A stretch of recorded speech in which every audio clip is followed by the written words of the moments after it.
Welcome back, everybody.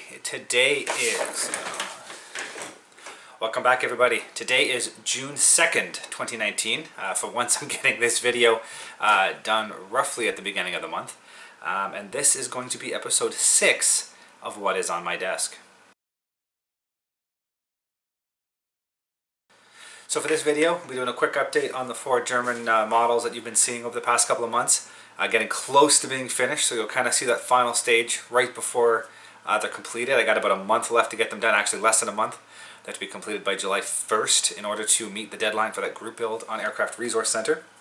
So getting close on those, you can take a look at what they look like. And other than that, it's going to be a short little video. So I think I might go over some of my challenge coins that I have. So a big collection of coins. I'll show them to you in a second there. Some of them are given to me. They were gifts that were given to me by different people.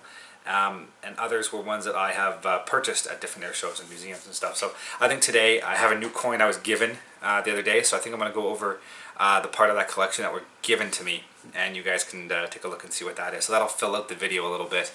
But yeah, so and this way, at least in the future, as I get new coins, because we're getting close to air show season, I can just add them, show you what I have, and I can be added to the collection and get that out of the way sooner rather than later. So that's my plan for today. And as always, my name is Sean, and this is Sean's Aviation.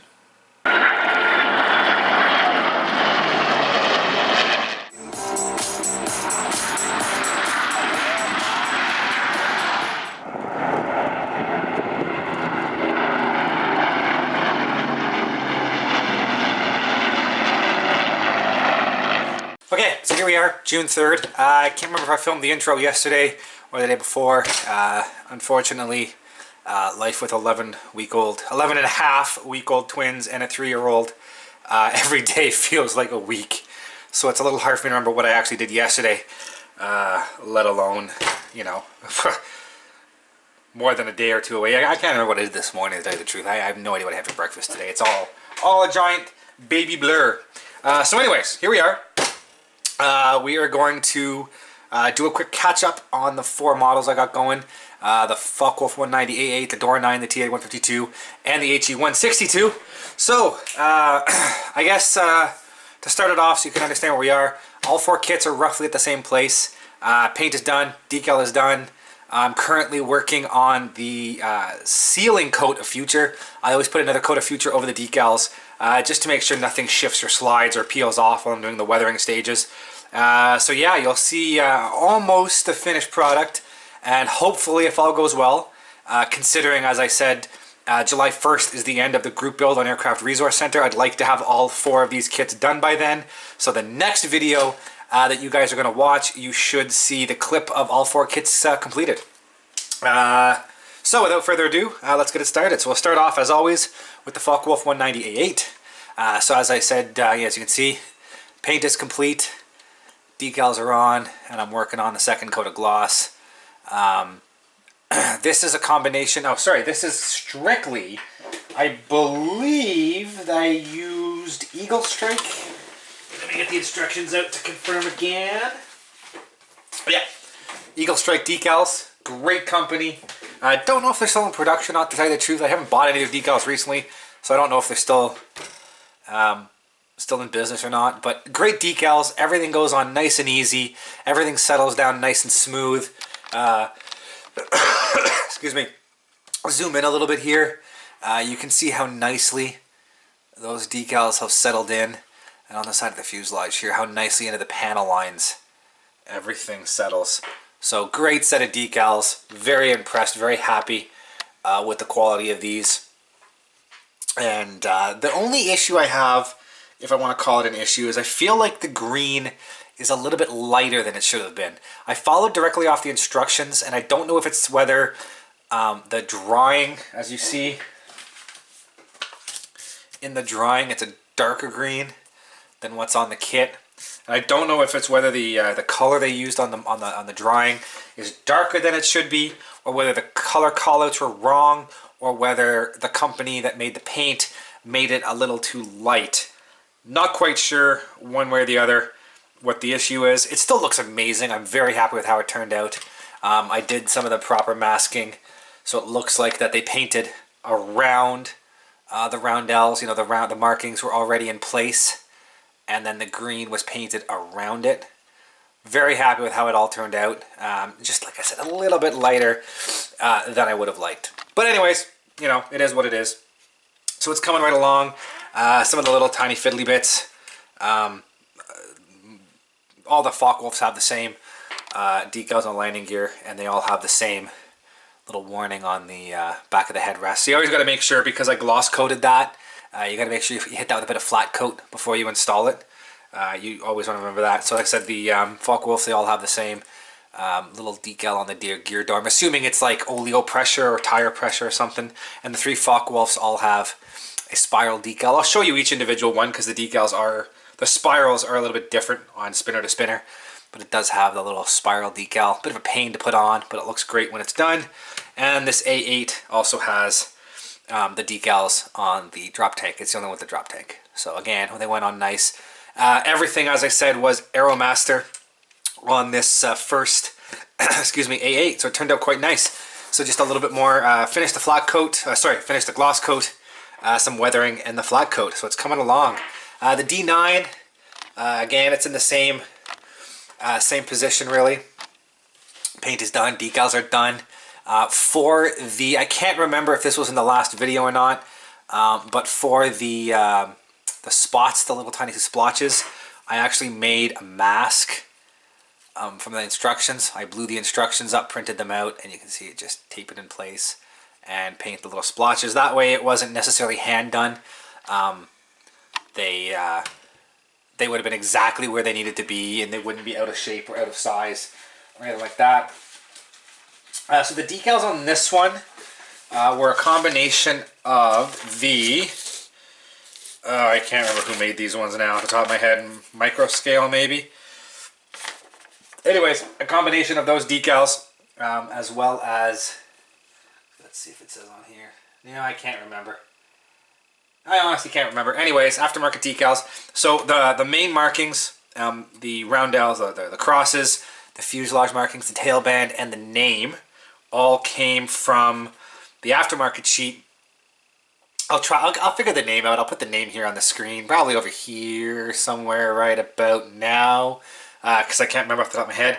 So the main markings of that, but then all the stencils, the wing walks, all the little fuel markings, the first aid markings, all those little stencils, including, again, the ones that came on the landing gear. I used all the extra markings off of that Eagle Strike sheet that I used on the A8. It had enough markings and decals for 3 full airframes, so I just recycled some of the markings onto this one to fill in the details of the stencils and whatnot. So it turned out a little, it turned out nice. Little bit of a hiccup here at the back. The colors weren't quite as saturated as I would have hoped. So you can see where the overlap is. It didn't quite line up right, and some of the colors didn't come out well. I'm gonna figure out, you know, how to touch that up a little bit later. Little disappointed with it, but you know, it is what it is. It's not everything's gonna be perfect. I'll have to play with that a little later and hopefully get some paint colors to match. But yeah, so there we go. D9, and you know what? For shits and giggles, there's the spinner with the spiral on it. So again, looks really, really nice. And then finally, the TA152. Again, same decal company I used on the D9. And then I used the stencils, all came from the kit itself. The Italeri decals that came with the kit. And I made the same stencil I made for the Dora 9. I made the same thing here with the instructions. I blew them up and made sure that everything would look proper. So yeah, that's done. All the decals are on. Like I said, I got the first part of the second coat of the clear coat on. The spiral on the decal on the spinner on this one, again, they're a little different from the other ones, but turned out well. And then this one here, it also had the red rudder, and then the cowlings themselves had the red on the lower cowling, so you could actually see how it would have looked when it was closed, with the cowling in place and the red lower, and then when the cowling opens up the way I'm going to have it, It'll look kind of cool with the cowling sitting there open and whatnot. So yeah, it's coming along. I'm very happy with the progress. And then finally, the HE162, the little tiny guy. Decals are all straight out of the Tamiya kit. Went on nice. I say that they were a little brittle. This roundel here shattered on me in about 4 or 5 different pieces. And then one of the arrows here shattered in a few places. It didn't quite lay, and the number 1 shattered as well. It didn't lay down quite as well as I hoped it would in some places, but you know, it is what it is. Tamiya is usually pretty good, but I mean, you can't always be perfect, so yeah, it is what it is. Kit looks good though, it's coming together, very happy with it. The tails have the swastika and the aircraft number on it, so you can kind of get a feel for how that's going to look when it's all together. You can kind of temporarily put it into place. So there, you can get a feel for how that's going to come together and how it's going to look. So I'm really happy with how it came together. It's just a neat little plane to have on the shelf. So yeah. So that's the status of the 4 kits. So like I said, everything's going together nice and smooth. Like I said, just finish off that second layer gloss coat, lay down some panel wash, lay down a bit of weathering, you know, start flat coating everything, and then pull the canopy masks off of some of the little fiddly bits, and then it's done. So coming right along, fingers crossed, fingers crossed. Next video, you guys will get a chance to see what it looks like finished. So yeah, that's that. As I said, this is going to be a much of a shorter video. I don't have any new models to show you. You know, the progress, as you can tell, was pretty quick. There's not a lot to show you in terms of the building. So at this point, I'm going to talk about the some of the challenge coins I have. So here's a quick sort of video overview of how I currently have them displayed. It sits on the little bookshelf here beside my desk, and as I said, some of these were gifts given to me and others were purchased. So for today, I'm going to go over all of the ones that were given to me. I'm going to start, the ones in the uppercase are kind of the more, I want to call them quote-unquote important ones, the ones that have more of a connection to me. The ones that are at the bottom are, you know, more of the average coins.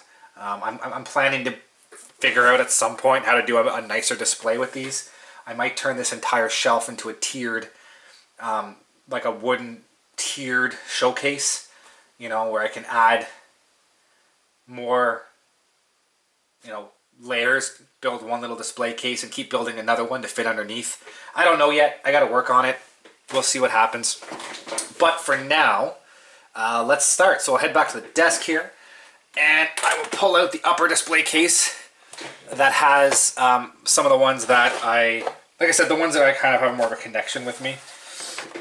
So, as I said, just the ones that were given to me at this point.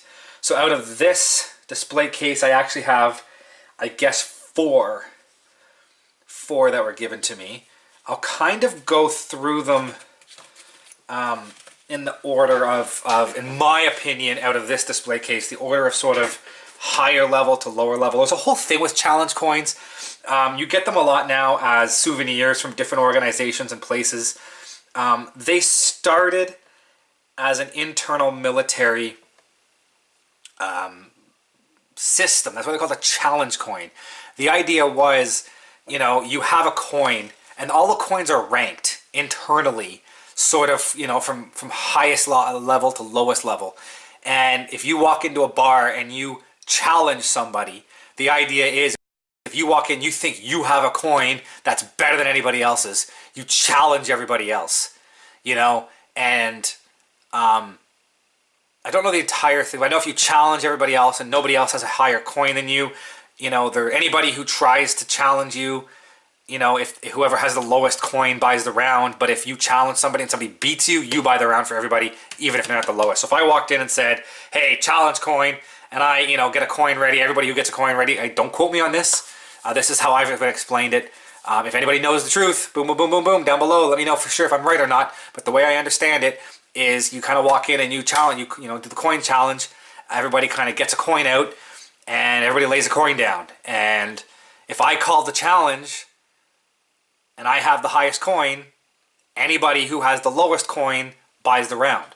But if I call challenge and somebody has a better coin than I do, I buy the round for everybody because I call the challenge. So it's a kind of a cool, everybody's drunk, shows off, hey, look what I got, look what I got. And the real coins in the challenge coin system are coins that are given.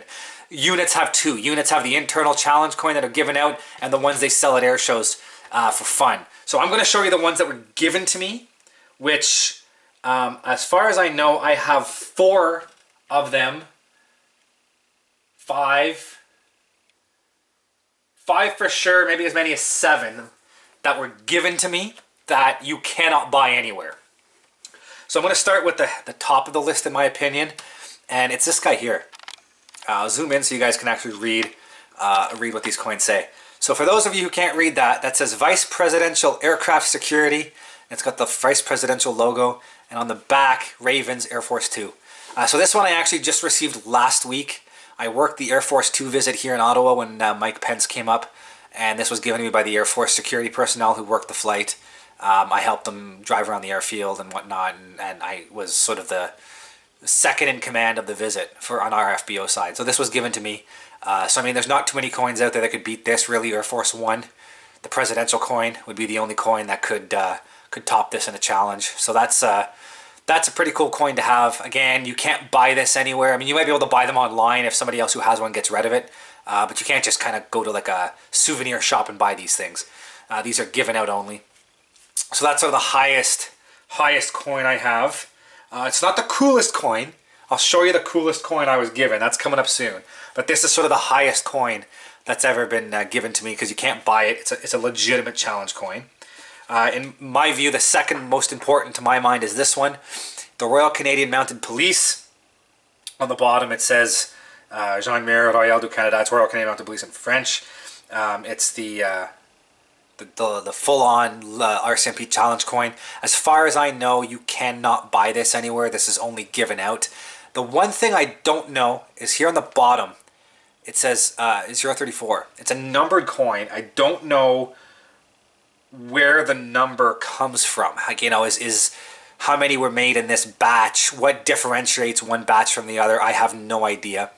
I gotta hurry up, my battery's dying here. But anyways, this was given to me from the RCMP during the presidential visit, the last time Obama was here in Ottawa before the last US election. The RCMP security detail flew on a chartered aircraft through our FBO, and one of the RCMP officers, commanders, gave this to me.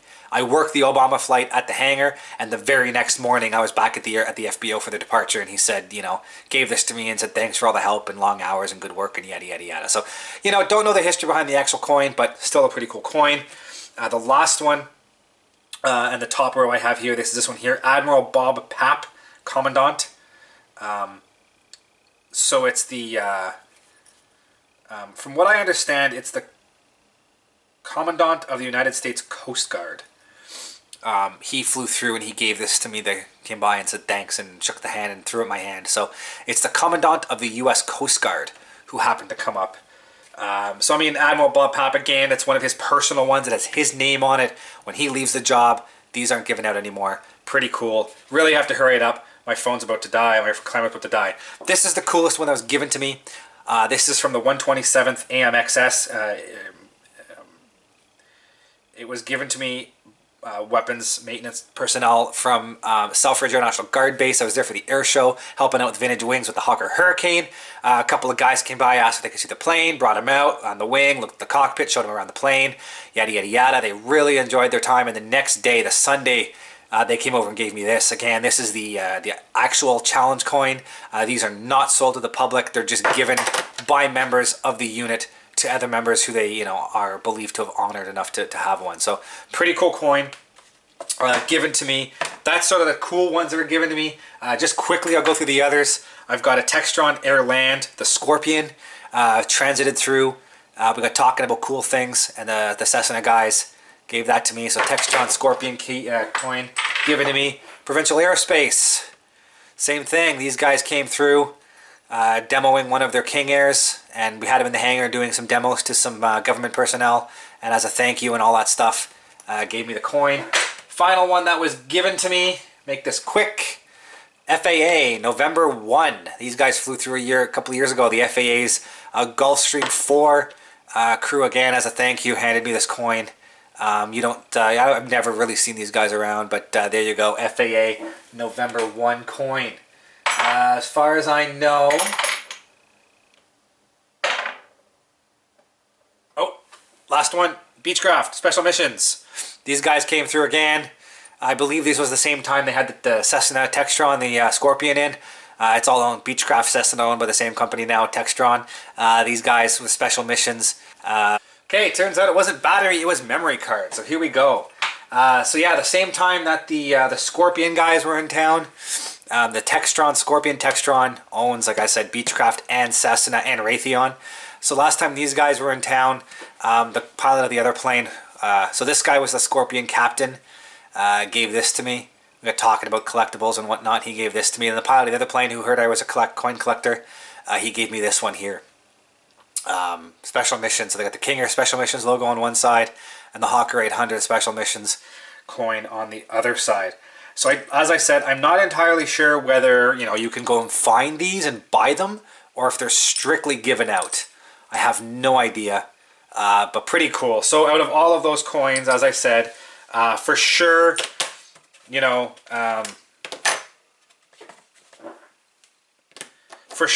these three,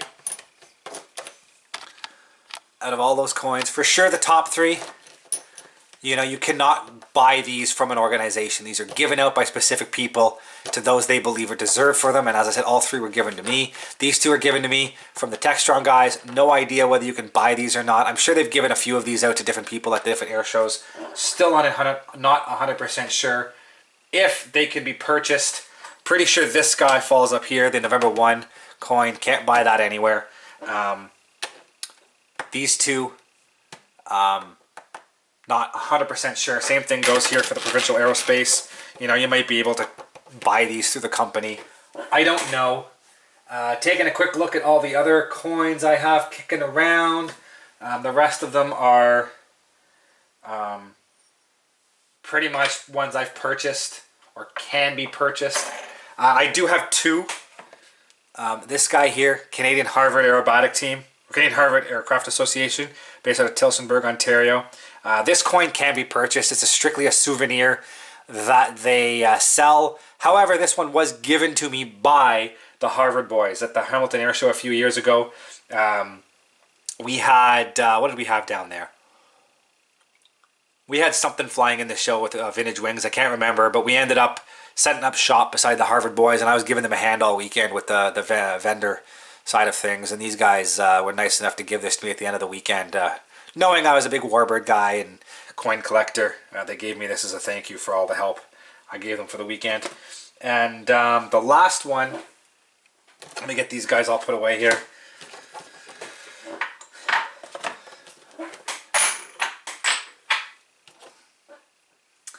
The last coin I'll go over, again, you can go and buy them.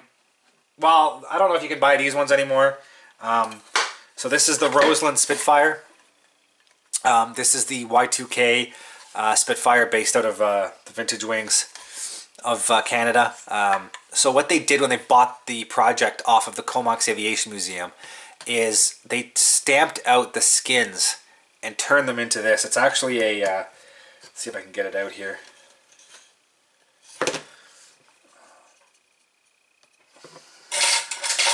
It's been in here forever.